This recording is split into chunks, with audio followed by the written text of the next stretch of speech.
Oh dang, got a problem with the Magnum.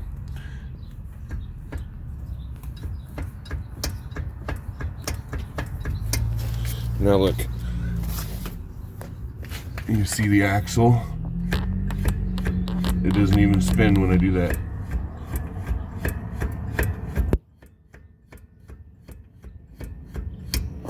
And the axle's not even moving. And you can kind of see the boot jumping around.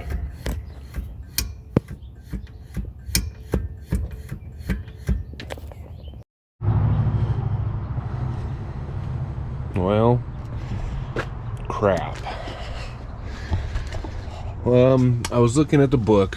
So we all know why we're here, replacing the axle. And I was looking in the book to see if anything had to be taken apart inside the diff first, or if it was like every other axle and can just be popped out. And it is, it can just be popped out. One thing to note is it did say I was gonna have to remove the diff to get it out. And I'm like, what are you talking about? You don't have to remove the diff. I'm looking right at it. But it's either the knuckle or the diff. One of them's got to be removed to get the axle out. And that was the book's idea, is if you remove the diff, then you have the opportunity to replace both axles by removing one item from the diff from the subframe. So, you know, whichever. I don't know which one I'm going to do yet, honestly. So I'm looking at it, and she heard a clicking is why I'm replacing it. And I'm like, okay, it's the old axle click. So with the tire on, I was back here looking at it, and I'm like going back and forth and seeing it's jumping around and like loose and stuff. See that? You can wiggle that. So I ordered up a new axle. Okay, gotta replace it. Joint is toast. Another thing to note is the book mentioned to discard this nut if it's ever removed, not to be reused. I'm coming over here and I'm looking at it and I'm trying to see how bad the play is on the shaft, and I realize it's not in all the way. And this nut is finger loose, right? So now with it pushed in all the way, and there's almost no play, there is still the very slightest amount where, you know, this end of the axle spins and the shaft doesn't, just the very slightest. So I think there was some damage done because this nut came loose, because it's not supposed to be reused. And this is going back to when I did these bushings, when I had the subframe off. That's the last time I had these nuts off, and they're not reusable, so that's my fault. Now we got to replace the axle, and besides, the boots are ripped and throwing grease all over the place, and one of the joints is bad. So now I got to go check the other axle when I'm done with this. So what oh yes.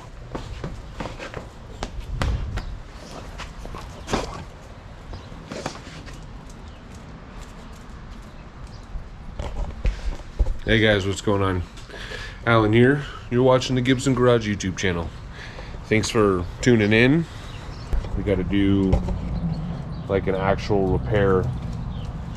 This one's not just for fun, unfortunately. There's a clunk when you go to accelerate, when you take off from a stop sign. And I know it's not rear suspension, right? Because everything under there is brand new. And it was doing it before I replaced the suspension.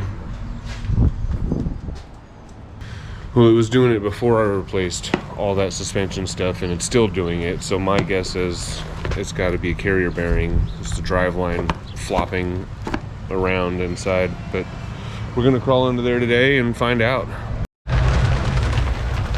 Well, that was fun. That was in a matter of how many minutes? It was like seconds.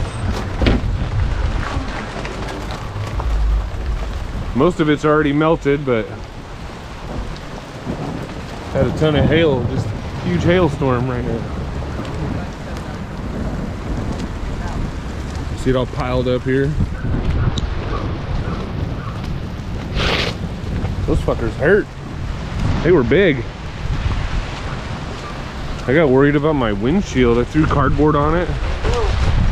It's all good, it's just raining now.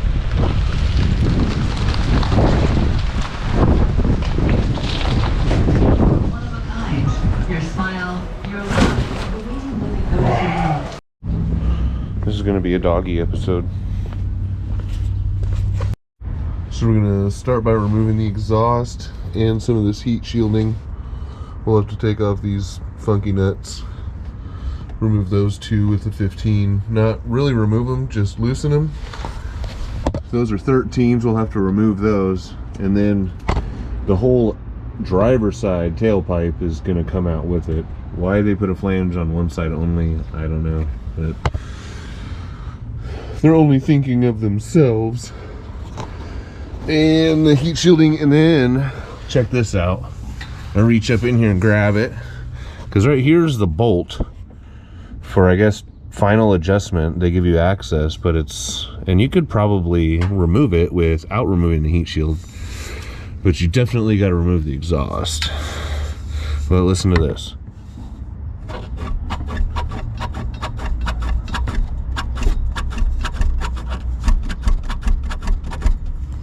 So that guy is shot, and it's definitely the clunk I'm hearing.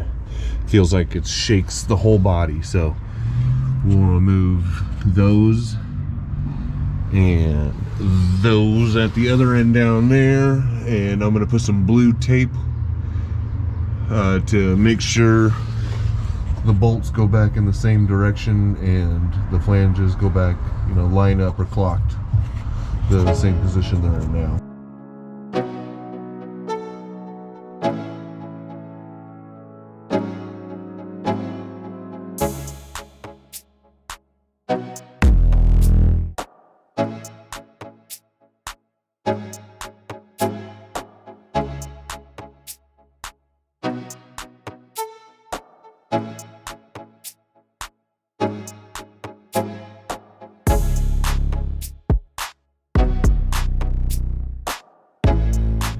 So, yeah, I got to pull my car out of park so I can rotate the shaft around. But if you don't have power to your car and you're trying to get it out of park, here's how you do it. Normally, you got to have your key on, at the very least, to accessory. Even if there's no power, you still have to have it on accessory at least. I don't know how it works. Some mechanical connection between there and there, regardless if you have power or if you press this button down here or not. So usually at this point, you'd have to hit the brake to release the solenoid. To get it any further than that, you let go of the brake, you can't get it out. Hit the brake, comes over, right? So if you don't have power to hit the brake to make that solenoid click, listen. So if you don't have power, you won't be able to get this out of park unless you pull out your little cup holder here. Just stick your fingers in there and yank on it, and then there's a pink little lever, and then I don't know if I can do it with one hand. Oh, there it goes. Then you can pull it out of park. But you also have to have your key in accessory. Okay. Or if you do have power, all you gotta do is step on the brake. Well, you hear my door's locked too when I put it unlock when I put it in park.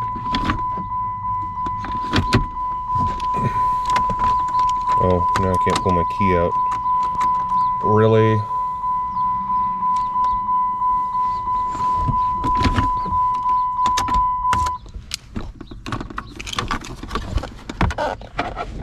Yeah, see? When you don't have your key and accessory, you can pull it past here with this button down here. See that? Can't. Can, but you can't go down now unless you got the key on accessory. Press the button. Now it comes down, but now you can't get your key out. So I gotta listen to this beeping shit. Or I could close the door. Well, I hope I got you guys set up right. But I got these 3 bolts removed, and I got a piece of tape. And you got to have at least one tire off the ground too. I forgot to mention that. You got to get at least one tire off the ground to turn this thing around. We're going to set it up like that with the tape down. Interesting. That just broke loose right where I wanted it. So, and now we're going to remove these 3 bolts. Because this will slide, this will collapse right here, telescope right here. But I don't think the bearing is supposed to move in that direction. Check this out. Look at that. See if you guys can see.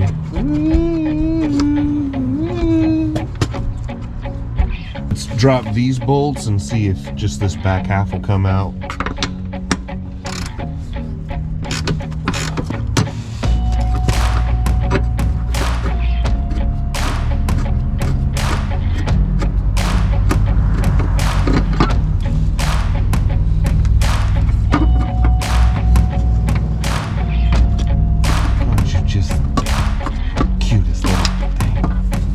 Let's see if it'll, let me telescope it enough here.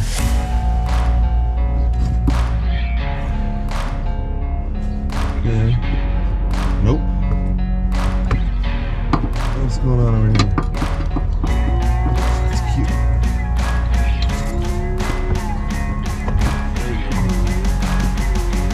We just set it up to where this is down and this is down. Pull it right on out of here. Come right on out of there. Yes, yes, yes. That's the way to do it. So this is one floppy POS. Look at it, it's barely. So let's just rip the tape off. Oh god.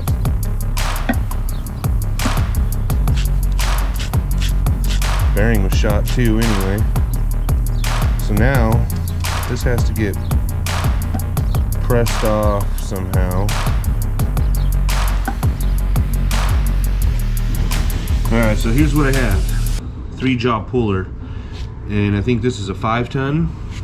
And it's just barely large enough. I don't know if we're actually going to bite behind the bearing or not. So I would use my press, but my bricks are so thick that it won't get underneath the bearing. They run into the knuckle. So this is really my only option. Or there's those bearing splitter things. There's like 2 halves that go on like this, and then there's a puller that you attach to the 2 halves of the bearing splitter. But let's try this first. Oh yeah, came right off. That was super easy. I love it. Now this, the face will go towards the back. This open side goes towards the front. I feel like I just want to wipe that clean. And it's gonna need a little bit of tapping, I think. Just a little bit of tapping with something that will slide over that. Let's see what I got. Alright, I took the old bearing and pressed it out of its rubber casing and sanded it out to give me like a setup bearing. Oh, it was just working.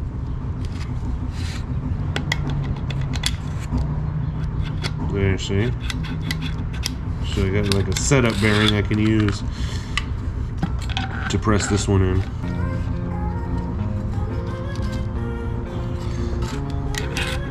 Hammer on this bearing because I don't care about it.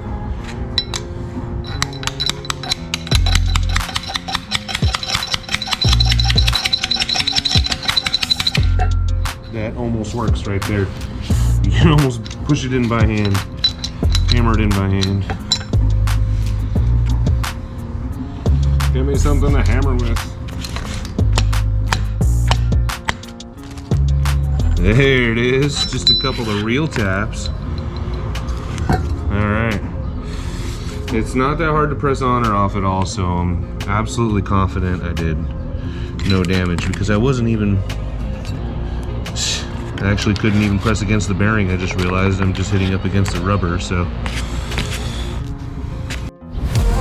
Well, there it is. Pressed on, ready to go, sitting all the way back. I'm not going to take you through putting it back in because I'm not putting it back in just yet. I've got to do something else while I'm down there.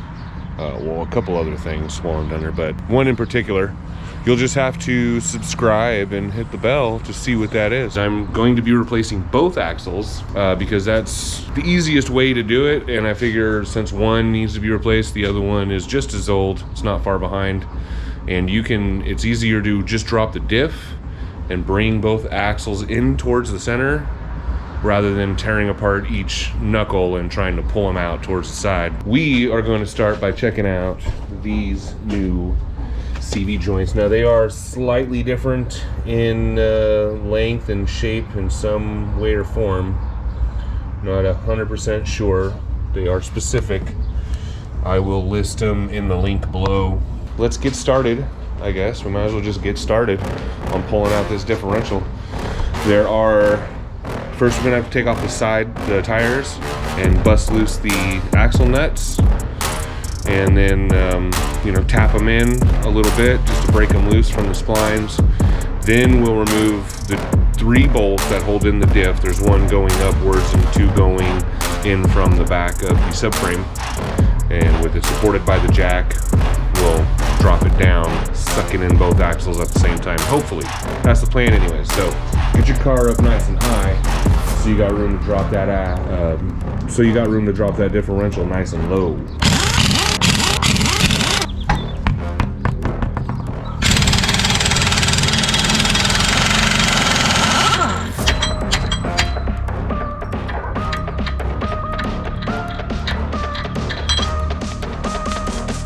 So the first thing I want to do is remove this second exhaust piece. Get that guy out of my way.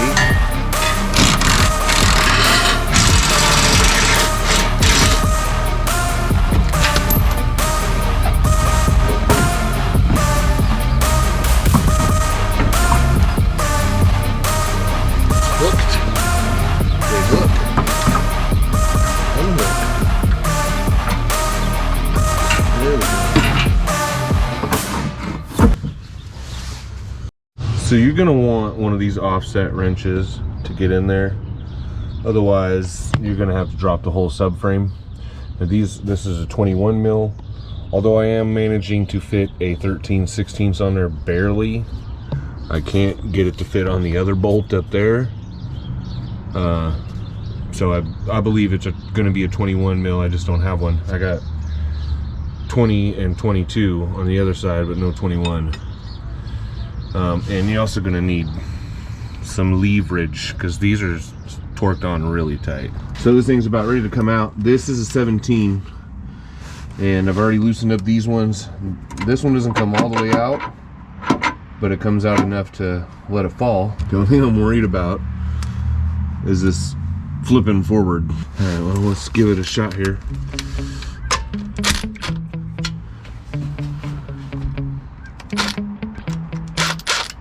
Okay.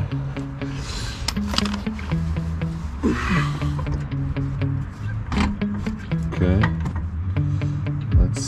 Diff's loose, so let's slowly go down. I gotta try to do this all by myself. Which way does it go? I feel like we should pop these out.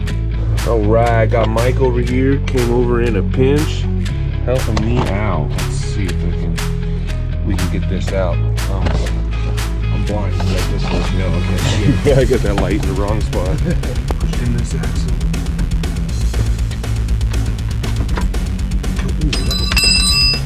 Oh, hey, there's that wrench. Push in this axle.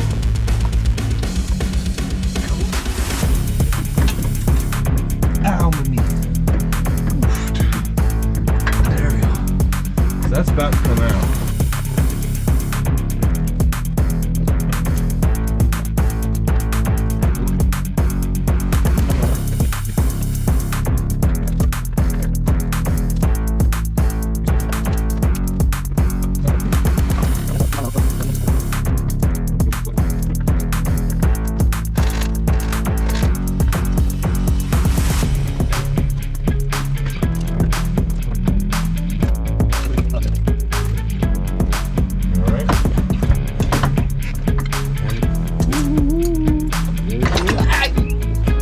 Almost got me. Good? Yeah. Okay, hold it. It wants to roll. Got it. Watch the fingers.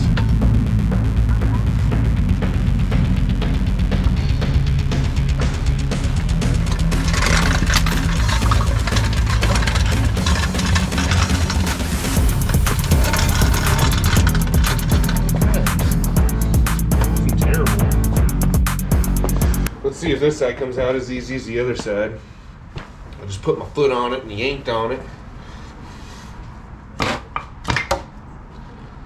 Yay! I wish they were all like that. Huh, no spilling? That might not be a good sign. Oh, no, the overflow level is below the axle level, so...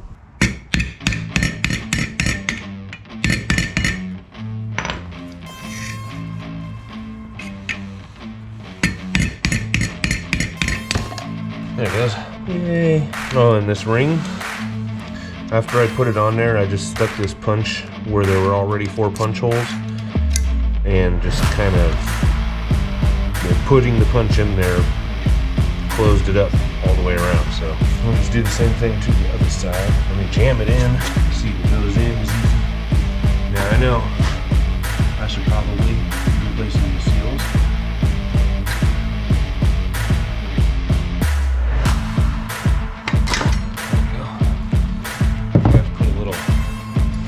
Oil around this. Just so happens to be some down in there. Ooh, looks pretty clean too. Paper's not on the other one. Looks good, nice, no slop.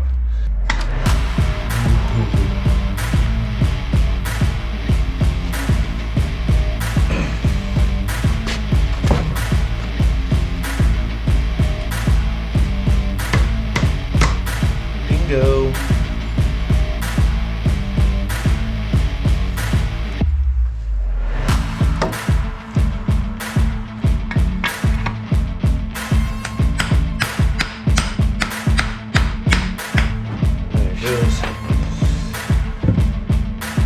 Yeah, I'm sure it's fine. Let's get it right back up into place. It's gonna be a little tricky by myself, but I'll get it done.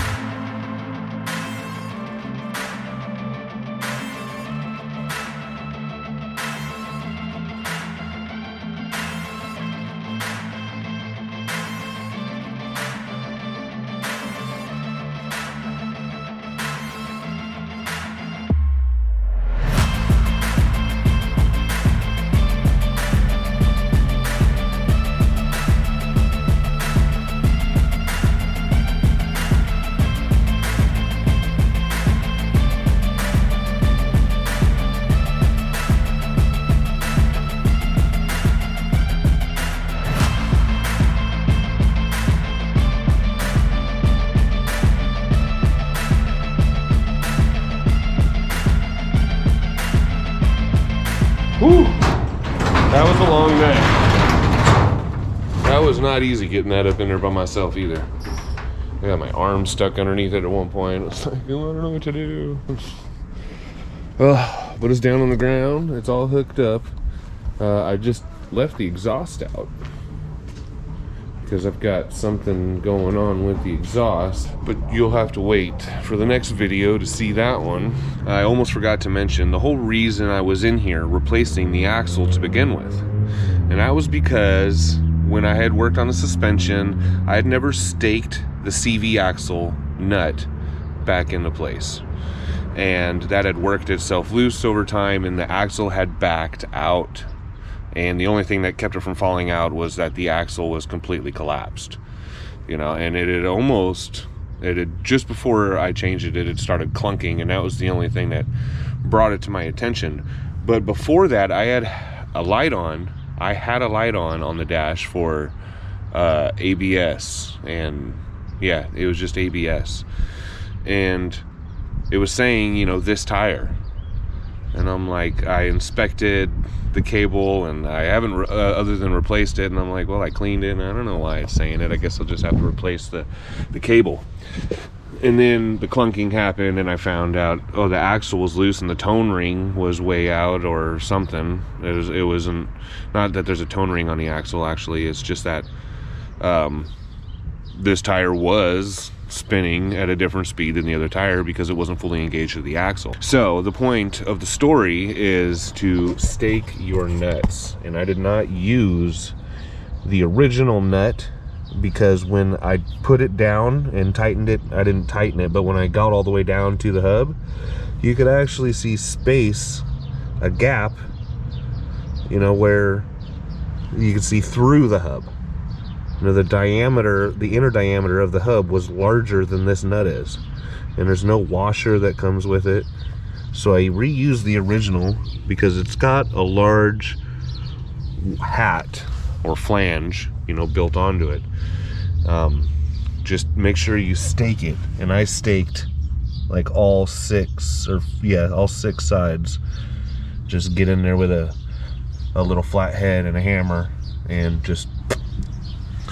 And it also says to wait till, the manual says to wait till the car is on the ground before you torque those to 157 foot-pounds too. That's a big number. Lug nuts like 127 or 121. I did 120. And the axle nuts are 157. I did 150 because that's as big as my torque wrench goes. That's it. I wish I could take it out for a drive for you guys, but it's missing exhaust, and it doesn't really sound that good when it's cut off right after the cats. It really doesn't. Let's start it anyway. Let's do it.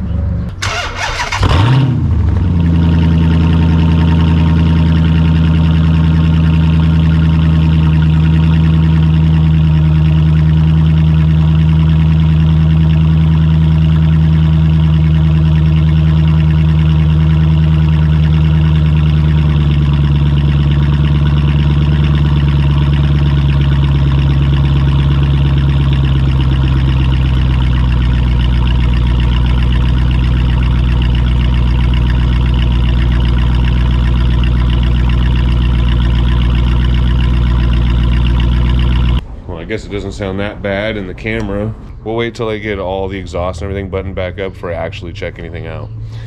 So that's gonna do it, guys. Appreciate you hanging in there this long. Thanks for watching. Let me know if you've ever changed a CV axle and what you think about the way I did it. You know, please subscribe, like the video if you like it, and hit the bell so you can get notified of future content. Thanks for watching.